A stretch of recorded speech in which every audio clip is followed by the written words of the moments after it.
Welcome to Pakistani real reaction. तो कैसे हैं आप सब? उम्मीद है आप सब बढ़िया होंगे, मजे में होंगे, खुश भी होंगे, अब बात भी होंगे। मेरा नाम है मुदस्सिर, मैं हूं बशीर। सो गाइस, जैसा कि आपको पता है अमेरिका के पास इलॉन मस्क है, जिसके पास एक नासा की टक्कर की कंपनी है, स्पेस एजेंसी, जो प्राइवेट, हाँ स्पेस एक्स, जो कि बेस्ट किस्म की कंपनी पूरी दुनिया की मानी जा रही है, प्राइवेट। हाँ भाई, प्राइवेट। तो अब हम आज देखेंगे, वीडियो का टाइटल है इंडिया का इलॉन मस्क कौन बन रहा है, India private space industry future.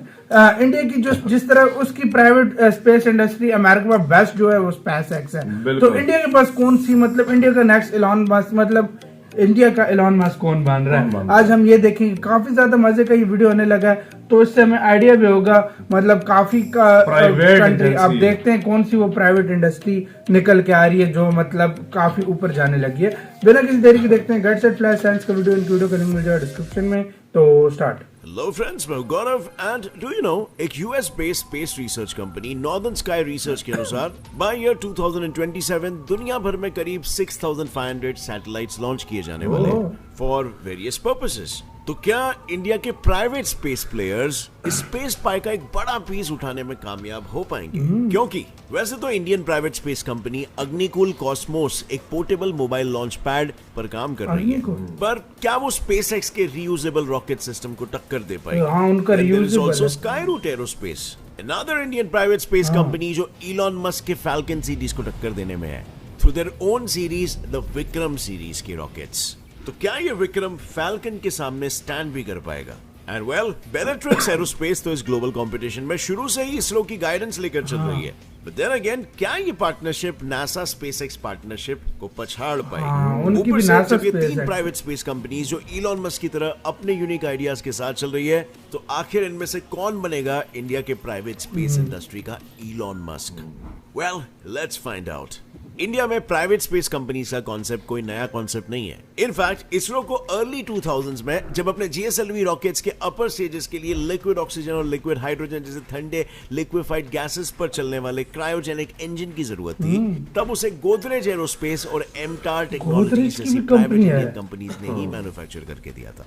अब वैसे तो किसी प्राइवेट कंपनी को शुरू से ही अपने स्पेस प्रोजेक्ट्स में इन्वॉल्व करना इसरो के ट्रेडिशंस के खिलाफ था, बट इसी पब्लिक प्राइवेट पार्टनरशिप के चलते आज India US, Japan, France, China और रशिया के साथ उस एक्सक्लूसिव क्लब का हिस्सा बन पाया है जिनके पास खुद का क्रायोजेनिक इंजन है।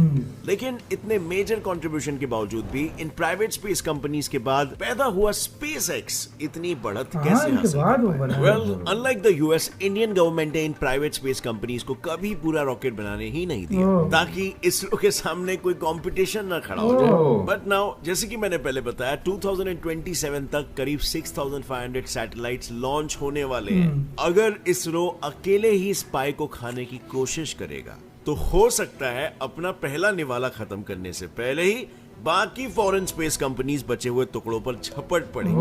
यू नो, समय इतना फास्ट मूव हो रहा है अब तो प्राइवेट कंपनीज को भी गवर्नमेंट ने किया है। आपको कोलैबोरेशन करना ही होगा।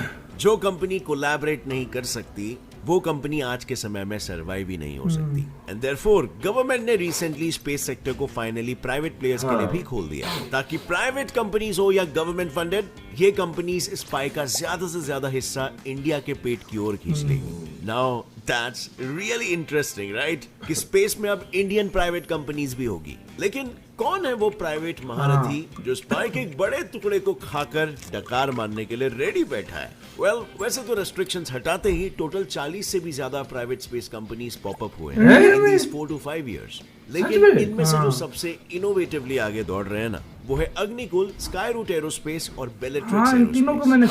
अगर इलॉन मस्क के स्पेसएक्स को टक्कर देनी है तो ऑब्वियसली जैसे स्पेसएक्स ने रीयूजेबल रॉकेट बना के स्पेस इंडस्ट्री में एक इनोवेटिव आइडिया लाया, वैसे ही इन्हें भी कुछ सोचना पड़ेगा, राइट? इनडायरेक्टली जो भी ये लोग सोचे वो स्पेस इंडस्ट्री का फ्यूचर होना पड़ेगा, यानी कि they have to be a great visionary. Example के लिए जेफ बेजोस ने इंटरनेट आते ही ये सोच लिया था कि एक दिन घर बैठे बैठे प्रोडक्ट्स खरीदना आम जिंदगी हो जाएगी। बिल गेट्स इन्होंने ऑफलाइन नोट्स टेकिंग को डिजिटल कर दिया। इसके अलावा what else? Yes, trading. Example के लिए टाटा ने एरोस्पेस में और डिफेंस में इन्वेस्ट कर दिया, मस्क ने हाइपरलूप में और जेफ बेजोस ने एआई एंड स्पेस टेक्नोलॉजी में, क्योंकि यही फील्ड्स आगे चल के ग्रो होंगे। सेम जैसे हम गोल्ड लेके होल्ड करते हैं और फिर कुछ साल बाद बेचते हैं, similarly what else are they holding? Well, Elon Musk, Jack Dorsey, CEO of Twitter, Sundar Pichai and even Tim Cook, CEO of Apple, are holding cryptocurrency. ये लोग बिलीव करते हैं कि cryptocurrency is the future और crypto में trade करना चाहते हो। मतलब अगर फ्यूचर में इसकी वैल्यू बढ़ती है तो ये लोगों का अरबों का प्रॉफिट होने वाला है। सो अगर आप भी उस ग्रोथ का एक हिस्सा बनना चाहते हो तो मैं आपको रेकमेंड करूंगा बेस्ट प्लेटफॉर्म CoinSwitch कुबेर। इस ऐप में आपको 85 से भी ज्यादा क्रिप्टो करेंसीज मिल जाएंगे। मतलब आपकी मर्जी, आप जो चाहे उस कॉइन में ट्रेड कर सकते हैं और इसमें मिनिमम डिपॉजिट 100 रुपीज का है। और मजे की बात तो वो है कि आप नीचे डिस्क्रिप्शन लिंक पे क्लिक करोगे तो 100 रुपीज के फ्री बिटकॉइंस आपको वैसे ही मिलेंगे अपनी ट्रेडिंग जर्नी शुरू करने के लिए। इस ऐप में KYC भी होता है, जिसका मतलब आप सिर्फ ट्रस्टेड लोगों से ही डील करोगे। सो फ्रेंड्स, अगर आप भी फ्यूचर टेक्नोलॉजी में इंटरेस्टेड हो और डिसेंट मुनाफा कमाना चाहते हो तो स्टार्ट ट्रेडिंग नाउ, वरना बाद में होगा पछतावा। स्टार्ट स्मॉल और जैसे आप रिसर्च करके आपका नॉलेज बढ़ेगा वैसे और पैसे लगा सकते हो।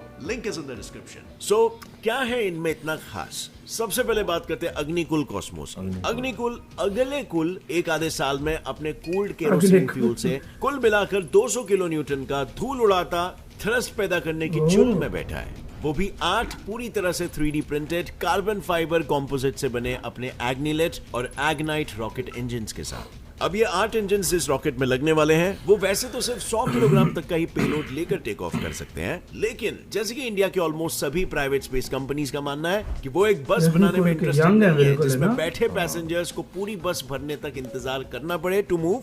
वो एक छोटी टैक्सी बनाना चाहते हैं जो स्मॉलर सैटेलाइट्स को इंडिविजुअली लेकर उड़ सके और उन्हें लॉन्च के लिए 2 साल रुकना ना पड़े for other big satellite companies. In fact यही रीजन भी है अग्निकुल का ऊंचा 2 स्टेज वाला रॉकेट होने वाला है जो टोटली केरोलॉक्स यानी कि केरोसिन प्लस लिक्विड ऑक्सीजन वाले फ्यूल पर चलेगा। पर इनकी यूनिकनेस सिर्फ यहीं पर खत्म नहीं होती। अग्निकुल कॉस्मोस ने अपनी ऑफिशियल वेबसाइट पर यह रिवील किया है कि वो लॉन्च पैड बनाने में अपना टाइम नहीं वेस्ट करने वाले, बल्कि उनका लॉन्च पैड होने वाला है ये। Yes, this is a truck like wave. इसका नाम है धनुष।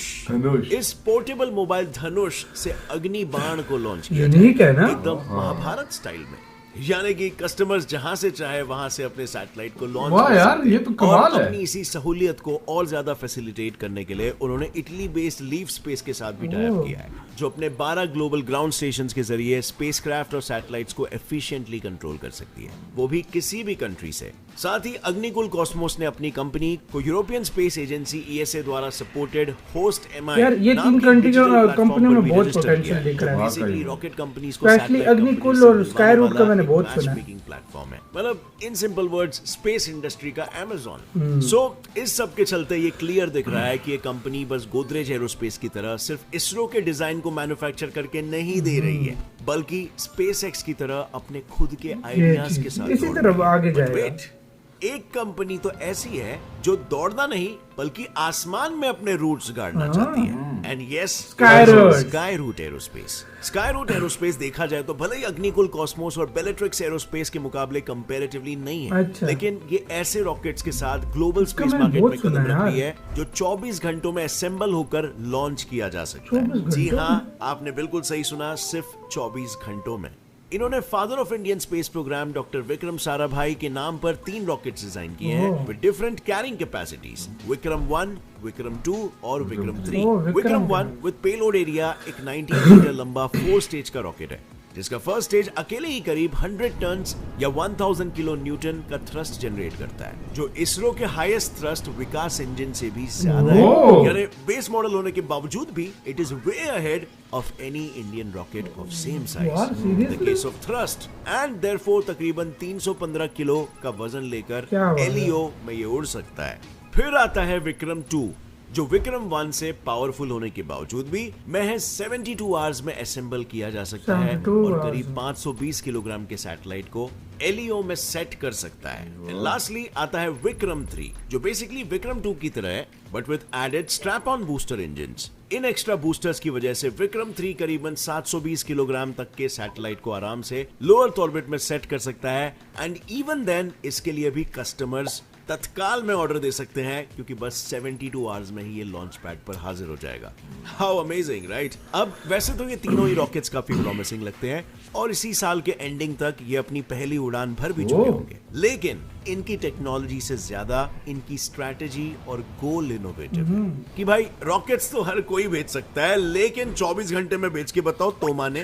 ऊपर से कौन है जो इनके दावे पर बिलीव नहीं करेगा? जब कंपनी के फाउंडर्स पवन कुमार चंदना यंग हैं सारे, हाँ भाई, टाटा से लेकर कंपनी के एडवाइजर्स तक ऑलमोस्ट सभी या तो इसरो से या फिर किसी अन्य देश विदेश के स्पेस एजेंसीज में काम कर चुके हैं। इनफैक्ट सबसे नई होने के बावजूद भी सबसे एक्सपीरियंस कंपनी स्काईरूट एरोस्पेस ही है। लेकिन इसरो का काम छोड़कर एक प्राइवेट स्पेस कंपनी बनाना और एक प्राइवेट स्पेस कंपनी बनाकर इसरो के लिए काम करना, इन दोनों बातों में फर्क होता है और यही फर्क क्रिएट कर रहा है number 3 Bellatrix Aerospace. Formed in 2015, Bellatrix Aerospace आज बताई गई तीनों प्राइवेट स्पेस स्टार्टअप्स में से सबसे पुरानी कंपनी है, लेकिन आज के समय में सबसे सीक्रेट रॉकेट प्रोग्राम्स इन्हीं के हैं। सो मच सो कि इनकी ऑफिशियल वेबसाइट पर भी सिर्फ ये लिख के आता है। हालांकि सूत्रों से पता चला है कि बेलेट्रिक्स एरोस्पेस ऑलरेडी अपने 20 से 22 मीटर ऊंचे चेतक और गरुड़ा नाम के 2 स्टेज रॉकेट्स पर काम कर रही है, जो ऑलमोस्ट 80% कार्बन फाइबर कंपोजिट से बने हुए होंगे,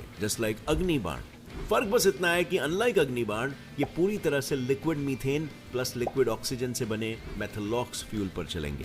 but that's not the point. The point is Chetak का फर्स्ट स्टेज इस तरह से बनाया जा रहा है, चेतक ये तो महाराणा प्रताप के घोड़े पे नाम है ना, मल्टीपल टाइम्स। और गरुड़ा का कंस्ट्रक्शन इस तरह से किया जा रहा है कि उसे पूरा ही रीयूज किया जा सके मल्टीपल टाइम्स। एंड बेलेट्रिक्स की ट्रिक्स सिर्फ यही खत्म नहीं होती। बेलेट्रिक्स रॉकेट्स के साथ साथ उस फील्ड में भी कदम रख चुका है जिसमें दुनिया के कई बड़े बड़े स्पेस प्लेयर्स की फटी पड़ी है।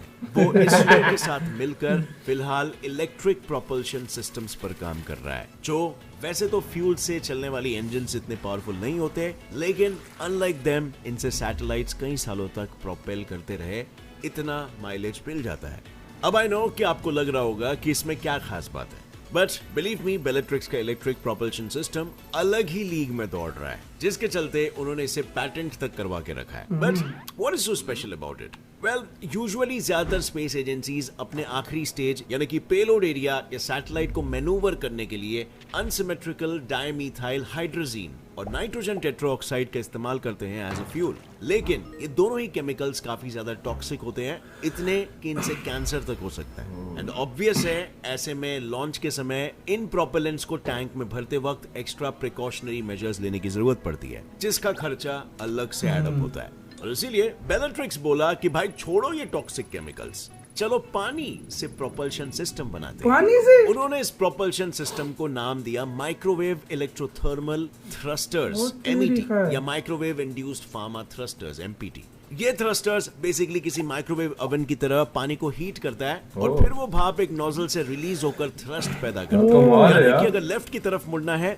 तो राइट की तरफ का नोजल खोलो, और अगर राइट की तरफ मुड़ना है तो लेफ्ट की तरफ का नोजल खोलो। साथ ही इसमें कमाल की बात यह है कि इसमें किसी तरह के इलेक्ट्रोड्स नहीं लगे हैं टू प्रोवाइड करंट, क्योंकि अगर आपने कभी इलेक्ट्रोड्स इस्तेमाल किए होंगे स्कूल प्रोजेक्ट्स में तो आपको पता होगा कि विद टाइम वो इरोड होकर खत्म हो जाते हैं, और यही वजह बनती है कई सारे सैटेलाइट मिशंस को समय से पहले बंद करना पड़ता है। So now we at least have one company जो इलेक्ट्रिक थ्रस्टर्स के ऊपर भी काम कर रही है, वो भी इसरो के एक्सपीरियंस के साथ। I think Indian space industry को 2024 तक एज प्रोजेक्टेड $7 बिलियन से $50 बिलियन तक का जंप करना बिल्कुल पॉसिबल हो सकता है। खैर, आपको क्या लगता है फ्रेंड्स, क्या इंडियन स्पेस इंडस्ट्री का फ्यूचर आपको ब्राइट है? बहुत ज्यादा है यार। हो सकता है और भी बिग प्लेयर्स जैसे कि अंबानी या फिर टाटा भी इसमें अपने फंडिंग ये आने वाले हैं, ये आएंगे, जिससे ये और तेजी से एक्सेलरेट हो, because as we all know it, space is the future. खैर, अग्निकुल का अग्निबाण रॉकेट 100 किलोग्राम के पेलोड को 700 किलोमीटर की लो अर्थ ऑर्बिट में ले जा सकता है। स्काईरूट का बेस रॉकेट विक्रम-1 315 किलो के पेलोड को 500 किलोमीटर की लो अर्थ ऑर्बिट में ले जा सकता है, और बेलेट्रिक्स के चेतक और गरुड़ रीयूजेबल है। तो जब ये मुकाबला इतना क्लोज है तो मैं इसका जवाब आप पर ही छोड़ दूंगा कि इनमें से कौन इलॉन मस्क जैसे इनोवेटिव और क्रिएटिव तरीके से सोच रहा है, कौन है वो। इसी के साथ तो गाइस ये वीडियो खत्म। गाइस आप लोगों ने बताना कौन यार इनोवेटिव है, जिसका रियूजेबल रॉकेट्स का जिस तरह बोल रहे हैं वो इलॉन मस्क की तरह उनके बेलेट्रिक्स, और दूसरा भी हो गया ये स्काईरूट भी किसी से काम नहीं है, और अग्निकुल भी नहीं है यार। देखा जाए तो हर कोई अपने अपने अलग अलग प्रोजेक्ट्स पे काम कर रहा है, और अलग अलग डिफरेंट तरह के प्रोजेक्ट्स लेकर आ रहा है, और बाकी ये अभी पहले क्या होता था, इंडियन गवर्नमेंट प्राइवेट कंपनीज को नहीं पूछती थी, नहीं पूछती थी। सीधी सी बात है, इसमें कोई शक नहीं है। अभी मैं कहता हूँ हर शोबे में, हर चीज में प्राइवेट कंपनीज को जोड़ा जा रहा है भाई। पहले अच्छा है भाई, देखो काम जल्दी होता है। देखिए अब हमने पिछले दिनों वीडियो देख रहे थे जिसमें प्रशांत वंसारी मेरे ख्याल में बोल रहे थे कि हिंदी नॉलेज शो वाले भाई कि खाली तेजस को बनने में 40 साल लग गए। क्यों लगे? क्योंकि प्राइवेट कंपनी नहीं थी। अमेरिका क्यों जल्दी बना लेता है, रशिया क्यों जल्दी, वो प्राइवेट कंपनीज को साथ लगाते हैं। इधर सिर्फ गवर्नमेंट के ही काम कर रही थी, लेकिन अब प्राइवेट कंपनीज को मौके दिए जा रहे हैं, जो कि बहुत अच्छी बात है। और यार अगर जिस तरह से अभी पिछले बजट में भी बोला था कि प्राइवेट कंपनीज को भी इसमें मौका दिया जाएगा, एक मैं बात बता दूं, अगर इस रूल के साथ मिलकर काम करे तो ऐसे ऐसे इंडिया आविष्कार अभी भी कर सकता है जो नासा से भी ऊपर चले जाएंगे, मतलब और काफी सारे कर चुका है इस तरह के भी। गाइस आप क्या कहते हैं इसके बारे में, कौन बनेगा नेक्स्ट इलॉन मस्क? इंडिया की मतलब कौन सी स्पेस एक्स होगी, इंडिया की कौन सी अग्निकोल या तो फिर स्काईरूट या बैलेट्रिक्स होगी? यार देखो मैं एक वैसे बात बताऊं, मिलकर करें तो बात हो सकती है, एक अलग अलग करे, अलग अलग भी बन जाएंगे भाई, ये टाइम लगेगा, टाइम लगेगा, 3-4 साल में इनका लेवल आप देखना, बिल्कुल टाइम लगेगा। गाइस आप क्या कहते हैं कमेंट सेक्शन में बताओ। इधर वीडियो खत्म करते हैं, अपना बहुत ज्यादा ख्याल रखना, बाय।